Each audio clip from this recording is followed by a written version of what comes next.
Hello,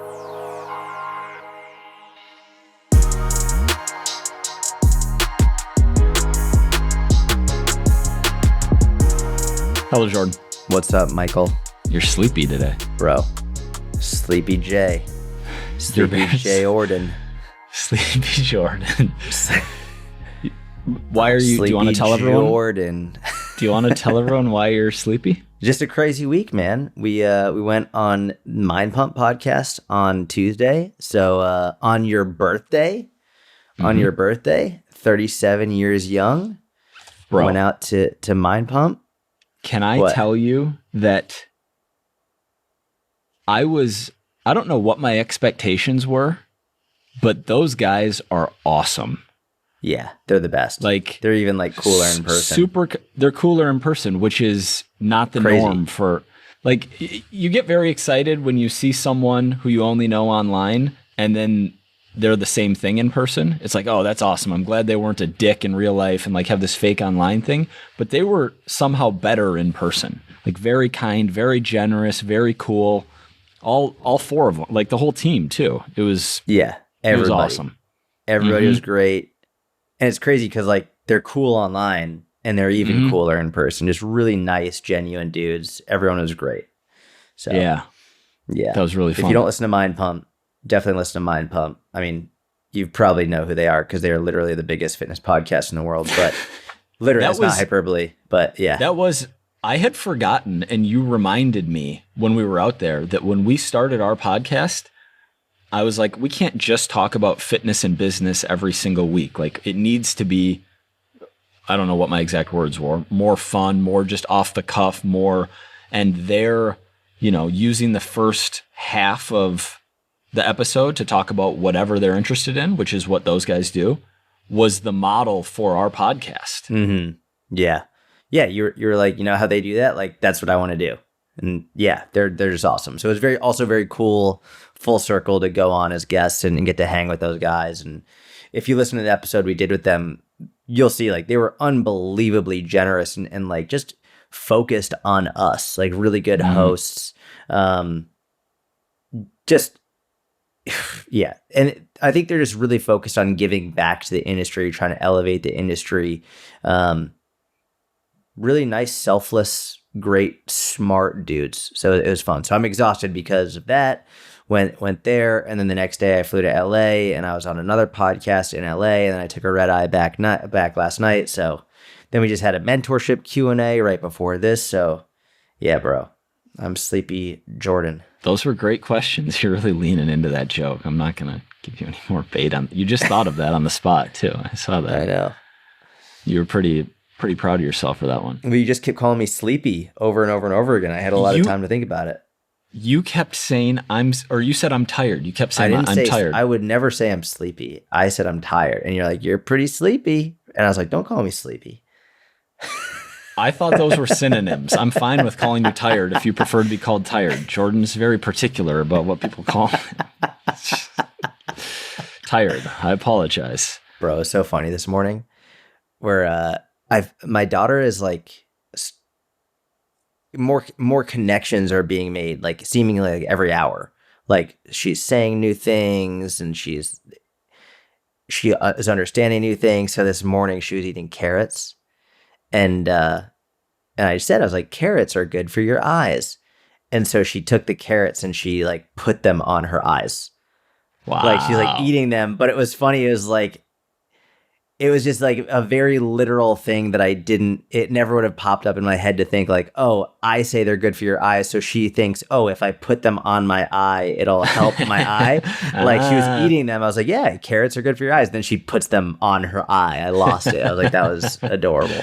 Very literal. And shows you that she might be understanding more than you even knew she was understanding. Yeah, she absolutely is, for sure. That's cool. What's up with you, bro? How are you doing? You've been home a couple days. You celebrate 37? Yeah, Yeah, we're doing a family.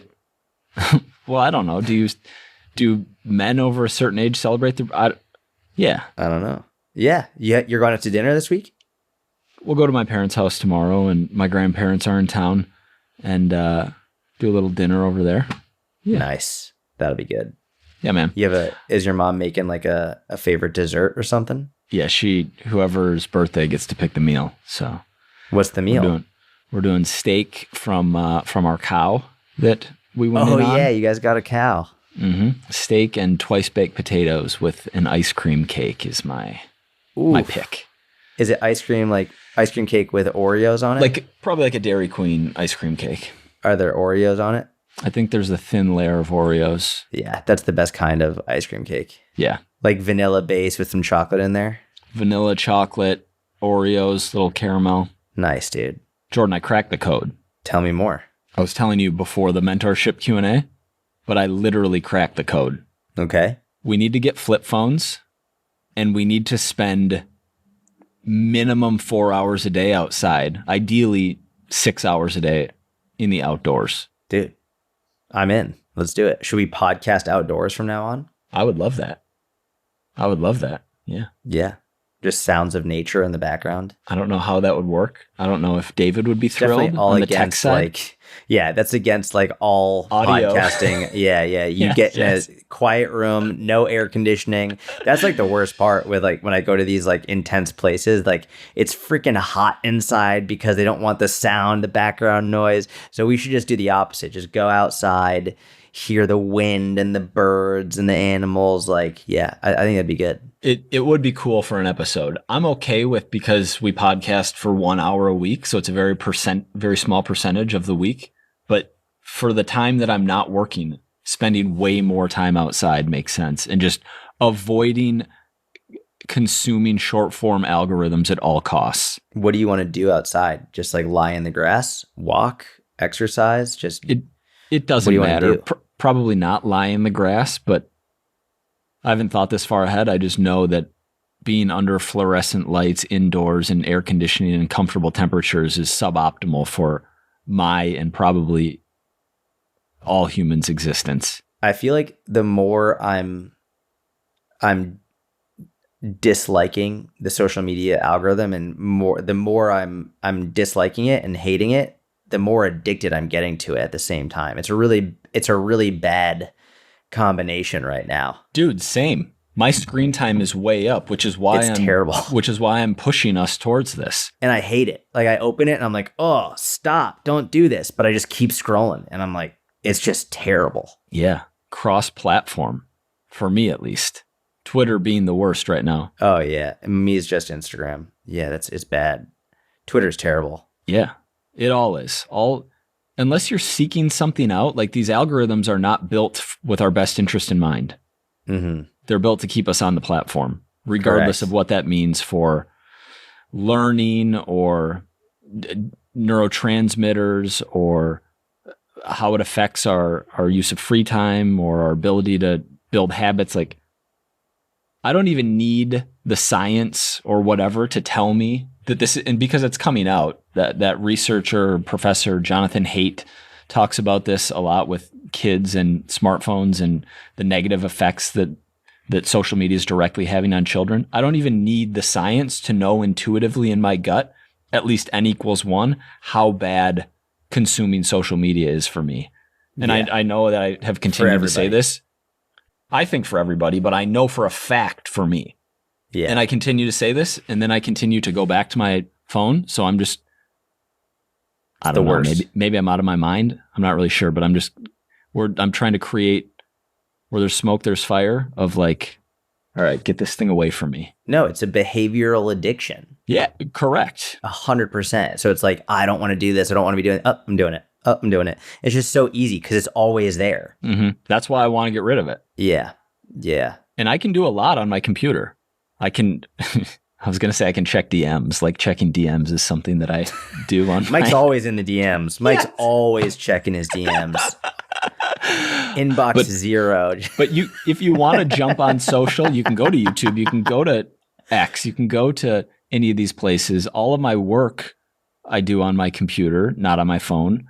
Mm. Like you maybe can't because of the level that you're creating at, and creating versus consuming are different, and engaging with your audience versus just consuming are different things. So obviously it's an incredibly beneficial tool for building a business, but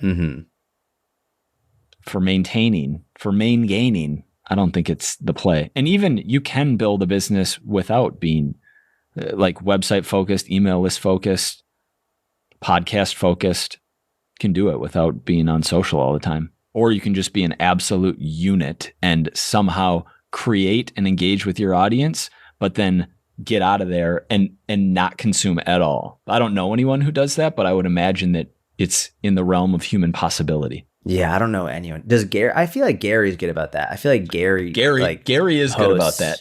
Yeah, and he just doesn't consume at all. He just like get on there, post, he'll engage, and then he's off because he's got so much other shit to do. Mm-hmm. That's a great example. Yes, he does. And if he ever does consume, it's intentional around like market research for what's happening right in the algorithms for someone consuming content. Gary's not like getting stuck in the algorithm and then like swiping for 3 hours.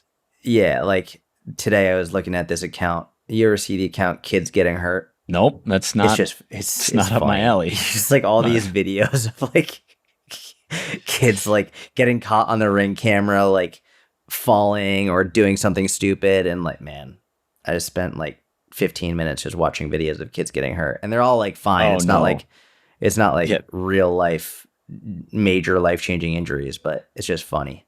Man, you're terrible and horribly unproductive. 15 minutes you spent on there? Like, that's 15 minutes. You have to that's awful, put it in context. 15 minutes of just straight watching kids getting hurt. That's a lot of kids getting hurt in 15 minutes. That's true. And it's just a lot. It was like, oh, okay. I've seen enough now. Saw one kid get the wind knocked out of him. I was like, all right, that's enough. That's not fun. And then the worst part is the comments. There's one guy who was like, looked like the kid was just trying to get attention. And I was like, have you never had the wind knocked out of you? Like, it takes a second before you have to do a factory reset. And you're like, you get the wind knocked out of you. Like, you look around for a moment and then all of a sudden you're like, like it takes a second before you like your body catches up. And did you reply to the guy? No. I was just like, I didn't want to get into debate on that. That would actually be a better use. That would be like $1.80 strategy of, but maybe not the most optimal. No, I don't. Instead of going to fitness posts and commenting, Jordan's arguing about this kid getting the wind knocked off him. Can you imagine? Idiot. Yeah.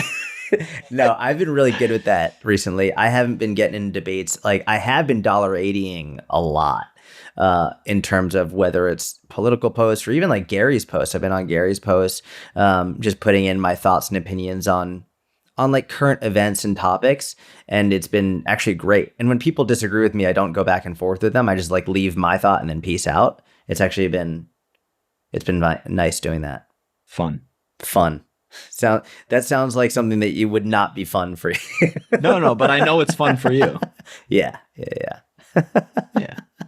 And it's way better than just consuming. Yeah, but consuming. I've also been doing that. And you've been in your DMs. I went in my DMs briefly last week. You zeroed it out. No, I didn't zero it out. Oh. I scrolled all the way down and I saw that the last time I replied to any DMs was 85 weeks ago. And then there's too much. I poked around a little bit, but no, I didn't.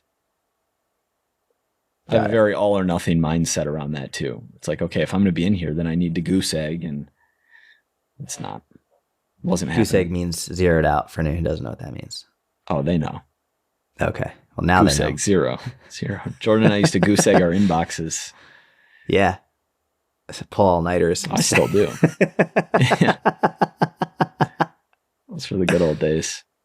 That's how we brought in 2017. Remember, we were in a hotel in Florida, and we were just like, "We're bringing in the new year, answering email." Yeah, working with a real badge of honor about it too. Like our competitors are out drinking, they're watching the ball drop. We really had that Michael Jordan anger mentality around. It works. We kept talking about it too. We were like, no one else is doing this. No one's working right now. In between emails, bro, this is so sick. No, we're just both sitting in we both have a queen bed to ourselves. Bro, no one is doing this right now.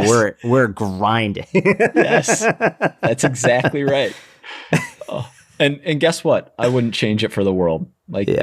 I have very fond memories, but Not anymore. Yeah, just It's hyping each other up. No one's doing this, man. Yeah. Yeah. I have noticed a trend in clients who want to lose body fat, but have a real desire for whatever reason to play, whether it's like they're really into a sport that they like to play or like to do.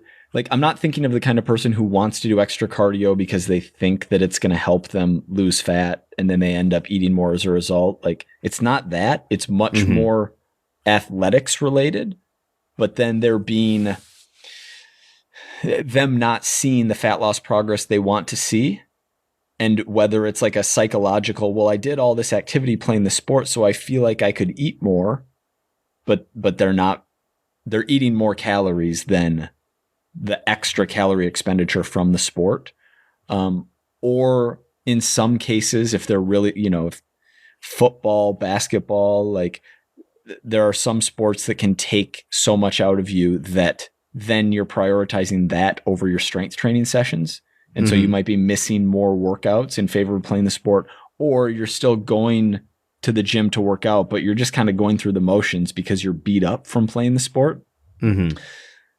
Obviously, this isn't me saying, oh, you can't do the thing that you love, but there definitely is a level of sacrifice in terms of speed of progress and amount of progress around body comp and fat loss specifically in these instances. And I would say this even applies to like the F45 classes and like the high intensity workout style classes as well, which is an interesting trend. Why would I I couldn't agree with that more. I think it makes sense, and I think it's also a good thing, especially like if you're doing, whether it's F45 or basketball or playing a sport for a lot of hours. Like, it makes sense even from just a biological, physiological perspective. Like, if you're exerting a lot of energy, you're going to end up eating a lot. And I think if you're getting super, super, super lean, anyone who's been really, really, really lean knows that your energy is going to be down, and you're not going to be able to, if you're really into that sport, basketball or F45 or whatever, you don't want to be tired. Like, you're not going to perform as well. So like, it makes total sense that like even subconsciously they're going to be eating more in order to fuel their sport, because getting too low of a body fat is not going to benefit them in that activity. And there might be this like, I think especially for the people who are doing the F45 stuff or an exercise class that they really enjoy, they might get frustrated because, well, I'm working so hard, why aren't I losing fat? Not realizing that they're eating extra that's actually fueling their performance in the class, but they're not making the fat loss progress they want. Whereas the person who's playing basketball or soccer recreationally or whatever it is, they might be a little bit less focused on the fat loss just because they're having so much fun playing their sport, and like they're playing super well, and like the extra carbs or whatever they're eating are fueling that extra energy. So, I'm more concerned with why you think I would disagree with something that's just so blatantly obvious. No. Like, why would I disagree?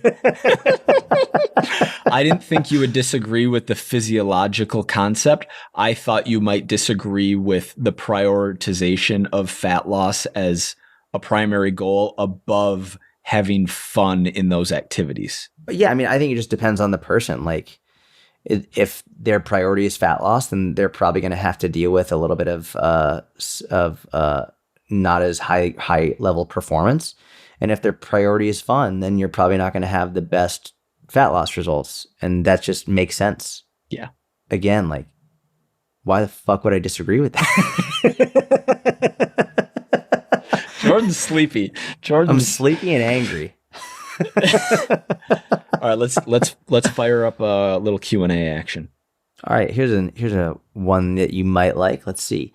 Do you have any tips to pick up heavy dumbbells, 50 pounds plus, for flat incline bench press? Yeah, I sure do. Do it all the time. I would imagine this means how to get them in position on the lift. Yeah. So this is awkward at first when you're first figuring it out. With practice, it becomes much easier. The way to do this is to grab the dumbbells from the rack, walk over, sit down at your bench with the dumbbells in your hands, one dumbbell in each hand. And do this so people can like watch on YouTube. Video so, like, pods? Yeah. Okay. So if you're not watching on YouTube, go watch on YouTube so you can really show them how to do it. Okay. Do you have your Bowflex? Do you have your adjustable DBs? I'm not. You want to go get them? Here's my imaginary dumbbells right here. Right, so they're resting on your thighs, and here, turn the microphone towards you a little bit, or no? Oh, you can't hear me? No, there you go. That's better. David's gonna hate this. Sorry, yeah, David.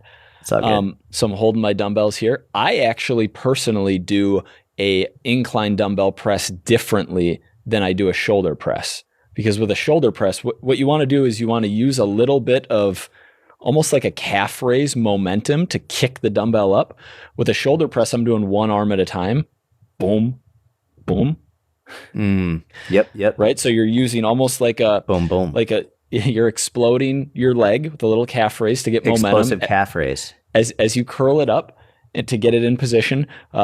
With an incline dumbbell press, I'm doing both at the same time. Kind of lean forward a little bit, start to lean back, pop them both up with the explosive calf raise, and then you end up in the bottom of your incline bench. Press them up, and then you want to get your shoulder blades depressed, get them feeling good, get them in position here, get set, take your deep breath, and then you do your first rep. And then getting them out of position is the same thing. So you finish, you're here, and then, well, I actually will bring my legs up, and I'll bring my legs up and go dumbbells to legs. Yeah. Yeah. Some people will come to the bottom position, and if you're going very heavy and there's no one around you, so there's no risk of like hurting someone else, then you can finish at the bottom of the move and kind of drop them to the side. But if you can, it's much better etiquette to get them back to your legs, and then you can stand up and rack them, or you can just set them down on the ground if you're going to use them again. That's a big pet peeve of mine in a busy gym, when someone just like throws the dumbbells Chucks down them. to the side. Same. It's like, are you stupid? Like, it's going to roll and hurt someone, or like I've seen people do it with someone literally right next to them. I'm like, you're an idiot. It could land on someone. Yeah, easy. Yeah. Mm-hmm. Easily. Yeah. So that was good. If you're not watching the pods on YouTube and you need to know how to do that, Mike just gave a great demo. And do you do the same flat and incline? Is like the same thing, pop simultaneously?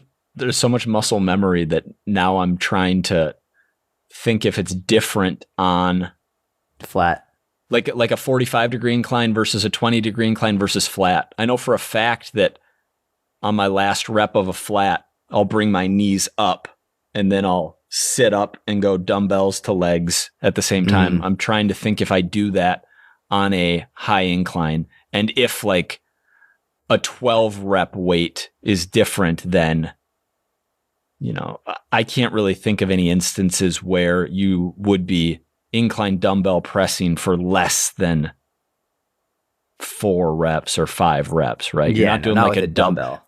Right. But just because the ratio of difficulty to get the equipment into position compared to the move, like a barbell incline makes much more sense if you're doing a double or triple, or flat barbell bench makes more sense than flat dumbbell bench. Yeah. If it's like an 8+ repetition range dumbbell, I'm not as serious about the setup, but if it's like a 4 to 6 rep range, like super heavy, that's when I get a little bit more serious, more controlled. And my goal is to try and bring the dumbbells up to the top as quickly as possible. Like once I'm down and flat up, dumbbells have to come up, and I don't count that as my first rep. That's just Correct. Like the starting point is the top. So like that for me is like my ultimate goal, whether I do one leg at a time, whatever it is, I like get to my back and immediately use momentum to get the dumbbells up to the top. And then I initiate that first rep from the top. Whereas if it's like a 8, 10, 12 rep plus thing, it's not as heavy. So it's not as serious. Yeah. Good question. Good explanation. Someone always seems to ask me this, and it's not always even the same person. I think, would you rather fight 1 horse-sized duck or 100 duck-sized horses? I feel like this should be a no-brainer. I don't think it's a no-brainer. This is a very common question. it wouldn't be this common of a question if it was a no-brainer. Unfortunately. Unfortunately, I think a lot of people have no brains. Big does a duck get? Is it no weapons? No weapons. Hand-to-hand combat. Hand to beak. Hand to hoof. I would fight the giant duck. Correct. That's the right answer. That is the no-brainer answer. I don't think it's a no-brainer. Duck-sized horses? Are you like, that's just, it's too many. You'll be overwhelmed. They can kick you with their hoofs. It's just, that's a no-brainer. You can do a one horse-sized duck. I mean, the duck is relatively uncoordinated. There's like, you get behind it, it can't really do anything.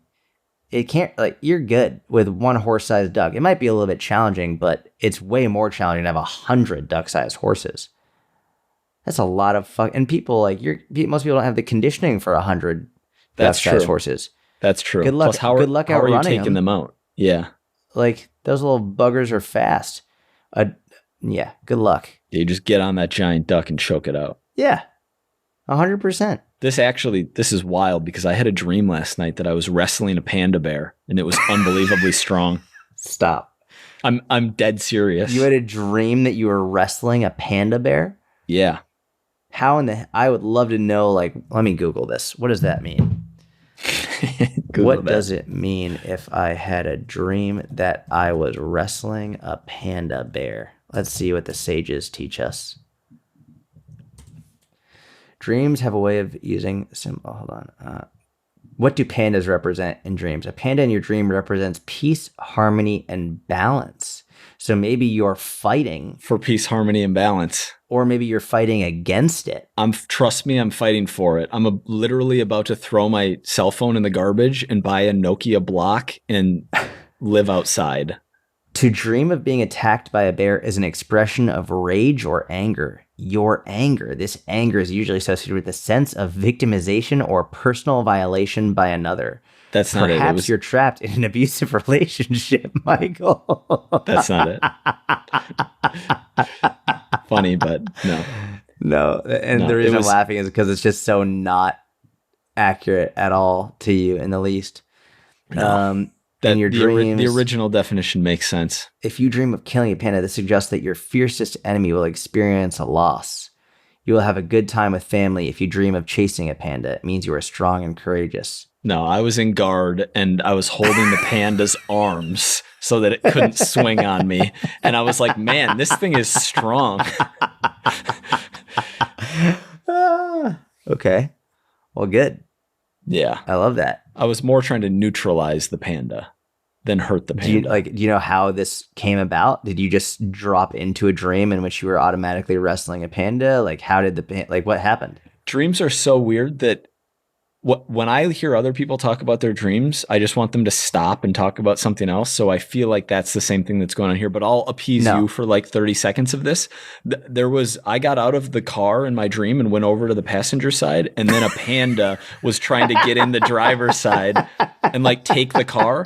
So I ran around to like get the panda out of there. And then we were grappling. And then next thing I know, I'm in guard and I'm like holding its limbs, its arms, and just thinking, man, this panda's strong. Dude, this is better. It just gets better and better. You were getting carjacked by a panda? I don't think he was going to steal it. I think he just needed a place he just wanted to get in. I think he just wanted to hang out. Hey, get out of the car. And then you're just in guard. No, he didn't tell me to get out. I got out because I had to do something. Him. And he just, well, yeah, wasn't just going to let this panda sit in the driver's seat of a running car. Was anybody else in the car? I feel like my wife was around. Yeah.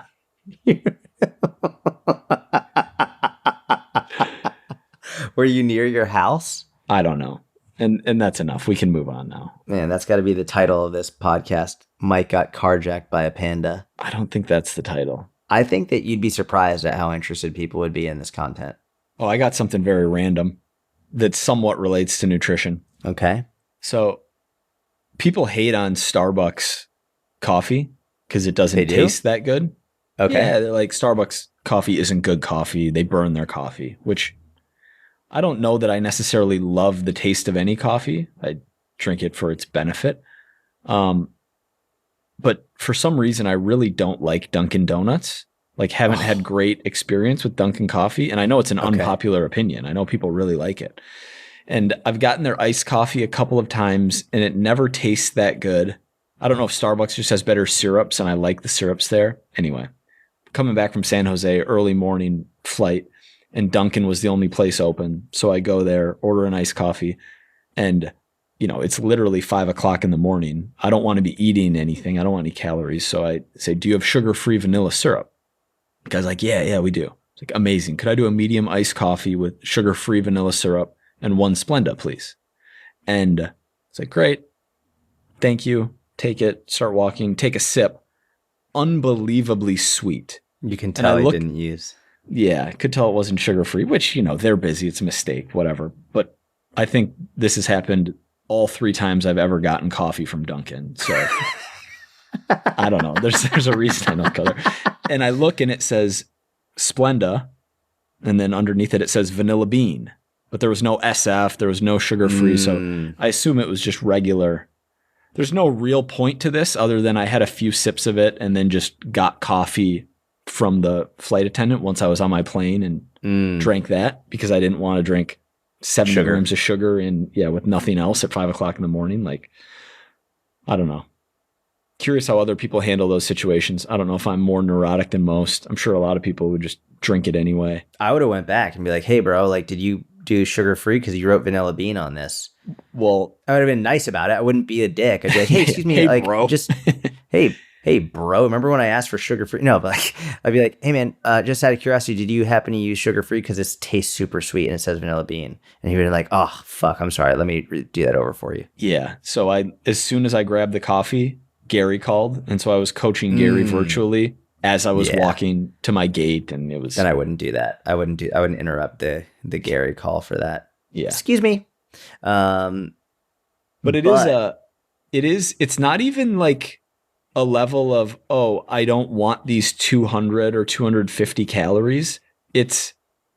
I wasn't planning on having any food until 10 a.m. And I know how this is going to make me feel differently than 200 milligrams of caffeine with no sugar with it or 200 milligrams of caffeine with 60 grams of sugar with it. Just like, I don't want that difference in my body. In my body, also, I feel like there's a strong nocebo that'll happen with that, where it's just like, as soon as I taste how sweet that is, I'm just like, this is fucking dessert.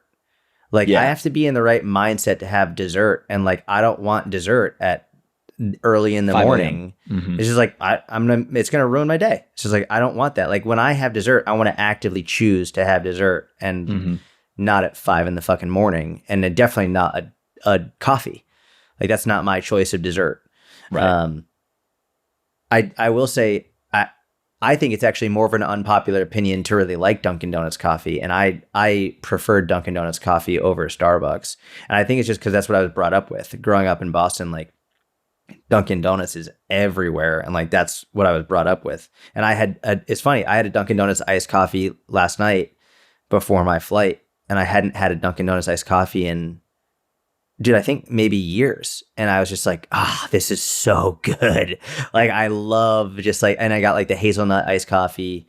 It's what I used to get in high school every day after wrestling practice. It was just like, just real nostalgia. Super good. Yeah. Nostalgia's powerful. Yeah, it is. Super powerful. The thing about Starbucks is they're unbelievably consistent. Like, you can order ahead on the app, and I can't remember the last time that they made a mistake with a drink order. And that level of consistency is appreciated. Starbucks food is legit. The egg white bites that they have at Starbucks are awesome. And by the way, I didn't know they had it, but now they have egg white bites at Dunkin'. I don't know which one came first. I think Dunkin' probably copied. But like, I got the egg white bites yesterday at the airport as well. And like, bro, they were legit.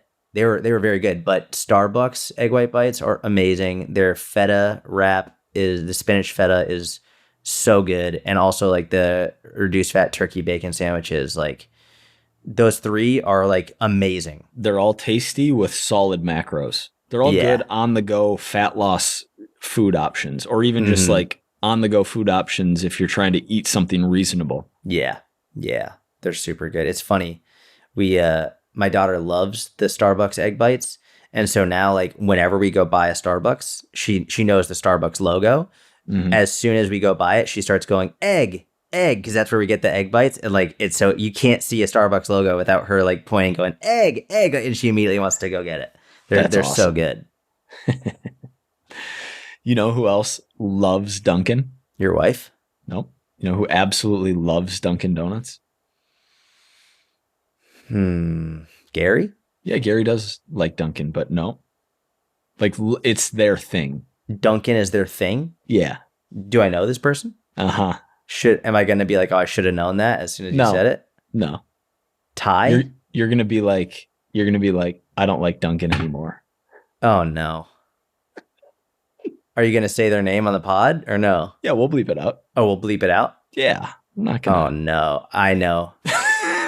Say it. I know. Say it. Well, you say it because I don't want to have an accident where it's not actually bleeped out. All right, there's not going to be an accident. Say the name. On. Is the first letter of the name? No. Oh, okay. Bleep that letter out. Wait, who was that? No. Oh, really? That's his thing? Yeah. I mean, that just makes sense because it's so good, but yeah. Yeah, that is interesting. I didn't realize that was his thing. Yeah, David, you got to make sure you bleep all that out. Yeah, any names right there. Also, blur the mouth. People are crazy nowadays. Oh, David knows. Okay, cool. David's a professional. Man, interesting. So he talks about that a lot? Yeah, but people might actually be figuring this out because it's his thing and he's blown up. Like, there's investigators right now who... They're like, all right, he's been talking about Dunkin' a lot. Like, I didn't know Jordan and Bleep had a feud. I think the feud is only known one way. Because he's spoken about me recently as though we're fucking friends. In his content, he spoke about me. I'm like, dude, why would you say that? You acted like we've been friends for years, and we haven't. You have more of like the Michael Jordan, like, stubbornness to you than I think you know that you have. I believe it. Yeah. I just didn't like that he brought me up in a positive light when we have never had a positive interaction ever. But I think he thinks you had I can't believe this is all on the podcast. This is completely insane. I don't know if we should be cutting some of this, but I think he thinks that you guys had a positive interaction and you maybe had like one experience at one time when you were like, screw that guy. Like, no, I think that he saw an opportunity to use my name in that one situation to potentially bolster his image. When we did have interactions, I didn't have he didn't see any value in me because I didn't have an audience at that time. So he felt okay being a dick to me. But now because there's a potential opportunity for him to fucking like be associated with that name, he like makes it up. And we can keep this on the podcast. That's fine. But we'll bleep his name out. I don't want to call him out. I think that you have a better understanding of the situation than I do. I just don't like when people treat someone differently because they have an audience versus not, you know? And that's clearly what was going on there. Yeah, that's not a good look in general. But he's got good taste in Dunkin'. So respect on that front.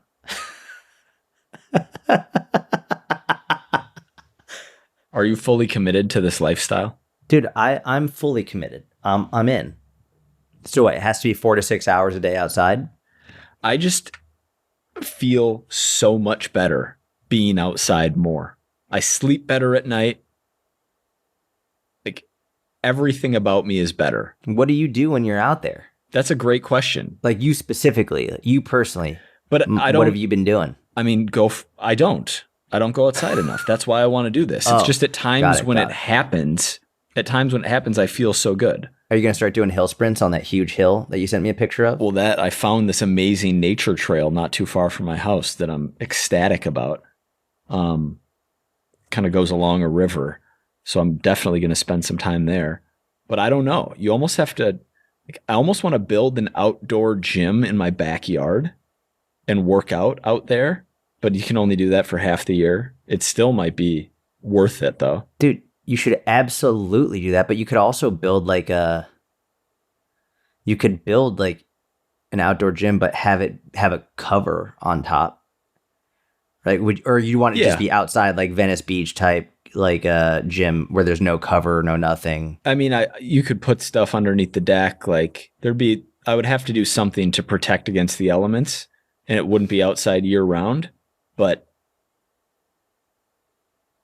I'm speaking more in hypotheticals here and not practical. And maybe I should be speaking more practically because I don't know. I thought there are only so many things to do, but I just know that on times where I end up outside, and whether that means playing basketball outside, playing football outside, like as a kid playing outside, even going to the Minnesota State Fair, you end up walking around, taking 15,000 steps, being outside for 6, 7, 8 hours. Like there's something about how you feel at the end of the day when you had sun on your skin, you got movement in, you were breathing more fresh air, you weren't looking at screens, you weren't under fluorescent lights, you weren't like the average distance of what you were looking at wasn't like, 1 foot to like 8 feet away from your face, but rather 20, 30, 50 feet away. Like all of these things make you feel better. Mm-hmm. Yeah, I think it's that many combinations, but being outside, walking around, moving, you're also not head down, stuck in doom scrolling. And like that combination is just super powerful for sure. Yeah, but then even there's levels, right? So let's say you're not doing any doom scrolling, but you're just inside all day. Even if you're moving around inside, you still feel worse than if you were doing the same things but outside. Yeah, for sure. But the way that you need to make money, you need to work, so there's a balance, right? There's a balance between these things. Yeah, dude, like you're preaching. I think that you should build the outdoor gym. Might have to build an outdoor gym. I'm really get a squat rack and just keep it outside. And even if it's raining, just like get the barbell out there. You know who Ross Enamite is? I don't know if I know that name. Man, I followed this guy back in like maybe 2014, 2015, and I think he like just recently started posting again after years off. What a legend. Dude, this guy, Ross, I think Ross Training on Instagram. Man, this guy posted, I think he just recently started posting again after years off. This guy's an absolute savage. And like he has videos of himself, like he goes in the woods and works out in the woods, but like it's not just on a nice weathered day. Like he goes out in the woods in the he has a chin-up bar in between 2 trees when it's snowing outside, and he's just like doing chin-ups in the snow. Then he gets down, he starts doing push-ups. Like this guy's living right. Yeah, this guy figured it out. Yeah, if you scroll down on his page, he does all the right stuff. Like this is what I'm imagining you doing. And even like this, like he's out here and he's doing like super heavy carries outside. I don't know if you can see that, but like, and this is just like, he has all of these videos doing this stuff, and I absolutely love it. And I feel like this is what you should do. Yeah, look, he's like a picture of himself picking up a huge tree stump out in the snow. He's just, I don't know. That makes me think of what you're talking about, and I completely agree. That's a great example. I'm following this guy. Yeah, really cool, dude. So that I can doom scroll and look at his content while I sit inside. Let's do it. Let's get. Do you have 2 trees close enough together where you could put a chin-up bar on it? Just drill it in there? No, not on my property. Do you have any trees with branches on it that you could do chin-ups on? I'll have to do an assessment after this. Or like a porch like Susan would do. Susan used to do chin-ups on her porch outside when we first started training. I love that. That's very smart, Susan. In the snow, actually. She did it during a snowstorm outside, like a blizzard. That's like Susan. I got a lot of respect for that kind of action. Dude, what's up? Someone goes, I just saw a video that oatmeal is not good for you from a cardiologist. What are your thoughts? And it's just fucking infuriating. These social media doctors putting out stupid content like that for likes and clicks. it's funny. I always want to give the person the benefit of the doubt and be like, they can't actually be saying this. This has to be being twisted in some way. Unfortunately, they do it. Unfortunately, there's actually a cardiologist who thinks that under no circumstances should you be eating oatmeal because oatmeal in and of itself is bad for you. Yeah. Oh, that's the reason it's bad for you? Yeah, that's usually what by that, people are saying. So they think you shouldn't eat any carbs. Yeah, it's funny. Like a lot of these doctors who have never been trained in nutrition are being duped by people on social media who are being very reductionist in their views and saying, oh, well, look, here's this one singular physiological response, which must mean that it's bad. And so doctors are not trained in nutrition. Like it's not, so they're just as easily duped, maybe even more easily duped because they have a science background. So they see someone else talking as though they understand the science and they just automatically trust them. It's funny, doctors who are not trained in nutrition might be more easily duped than someone who has no knowledge whatsoever because it's easy to convince them they have a science background. Yeah, but just because of this appeal to authority, like they'd be like, well, look, they this see person the other knows person the word referencing blood science. sugar and glucose, and they have it, you know. But you went to that many years of med school, wouldn't you at least be like, okay, there's science backing it. What kind of science? Like, you'd hope. Are there human outcomes? Is this one random like mechanistic study? Like, what is the science that is? You would hope. You'd also hope they'd use common sense to say, well... Which makes me think, is this like a one-off of this person being disingenuous, or not even disingenuous, being unethical to get more attention to make money? Or is this like someone who went to a lot of school and is actually kind of an idiot? I think it's probably more of the latter. Really? Yeah, and because I've seen it numerous times from numerous doctors. And there are other doctors who call them out on it and say, you're an idiot. Like, why are you doing this? Like, you don't understand this.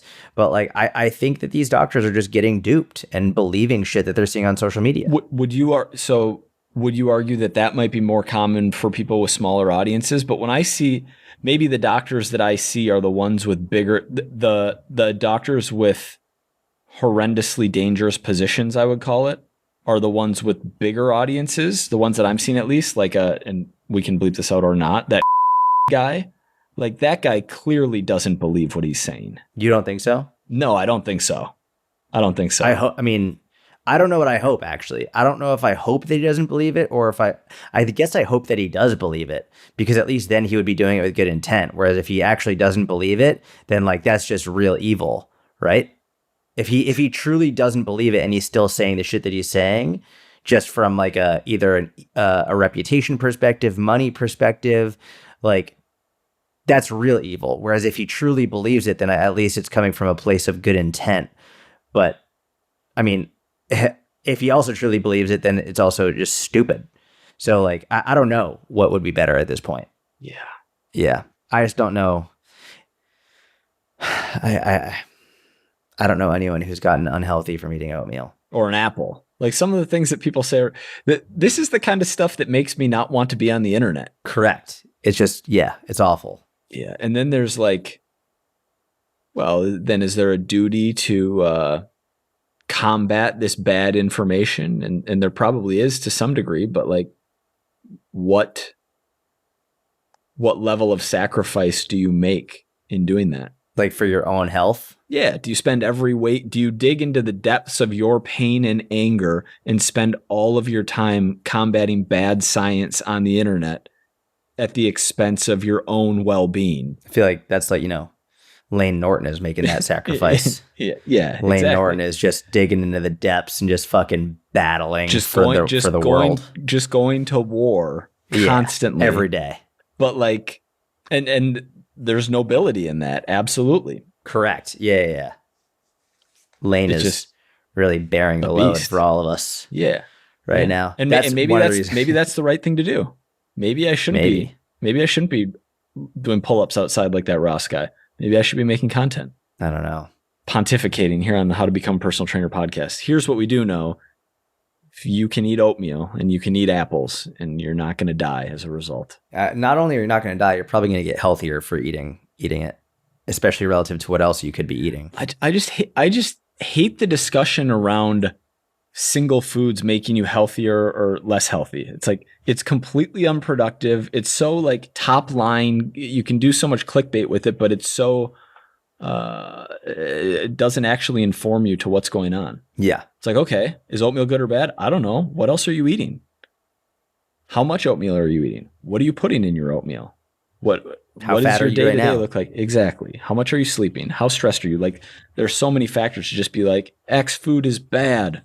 Fructose. I actually just saw a news story, and it's sad. I want to be very clear. I'm not happy about this, but I said years ago that the health at every size movement and like the body positivity movement at the extreme end of it, where they're glorifying obesity and saying that there is not like nothing wrong with it, that it was going to lead to real negative effects and people getting sick and potentially dying. And 4 people now who are at the extreme end of like the health at every size movement, who are also severely overweight, have recently died at a very, very young age, which is like super sad and a huge tragedy.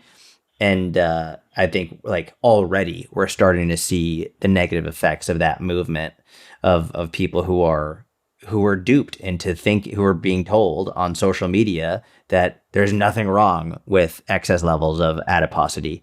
And it's just easy for people to get duped nowadays, and it's infuriating. It's very, very sad. Yeah, for those individuals and their families. And this is, I think, what we're going to see with carnivore. And I want to disconnect what I'm saying from the story you just told, because I don't want it to come off as insensitive. But you said it's easy to get duped.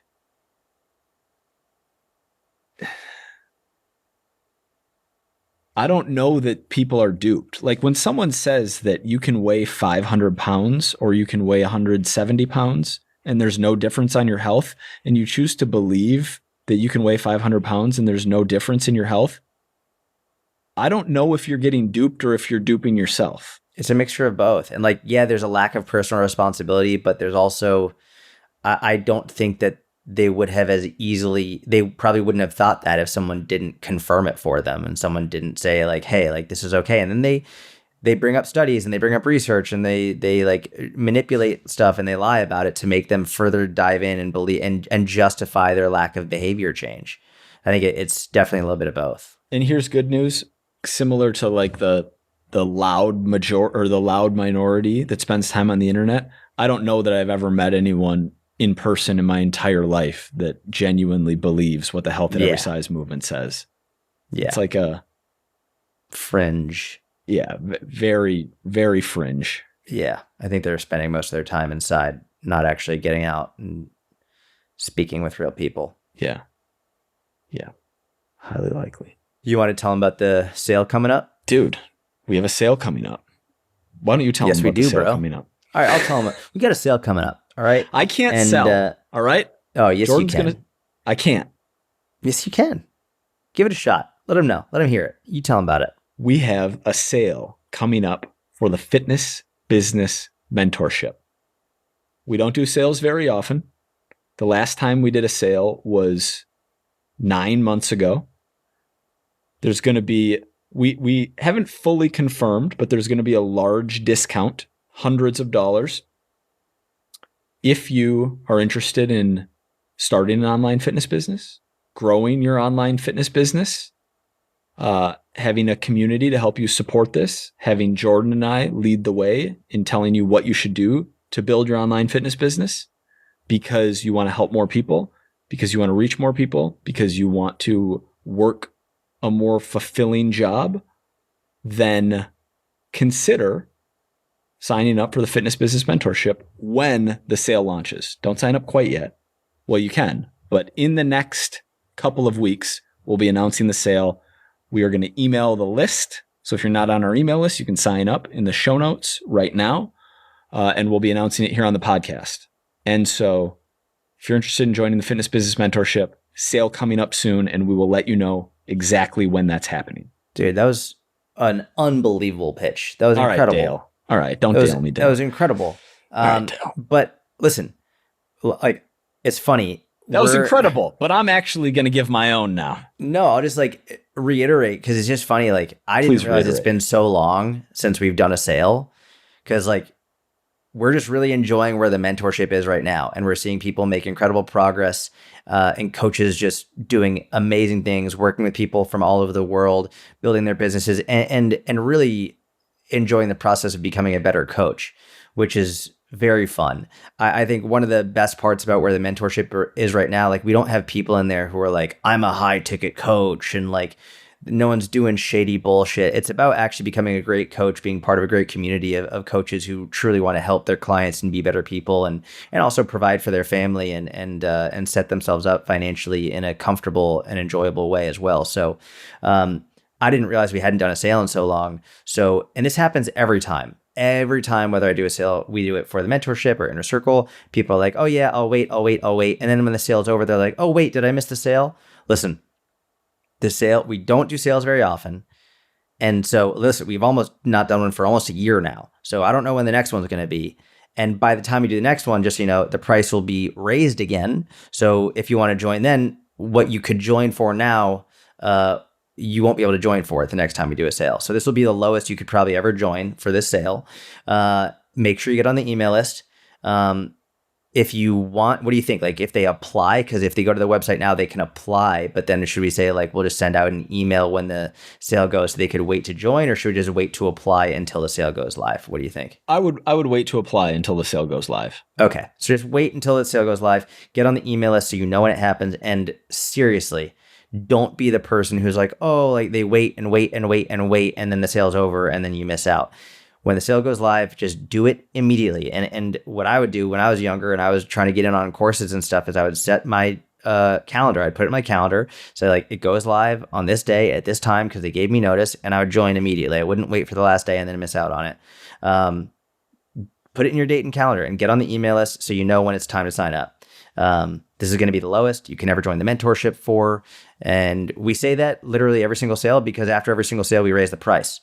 So just make sure you know that's what's going on. Don't wait out on it. If you join, we'll be very happy to have you. To everyone who's already in the mentorship, we fucking love you.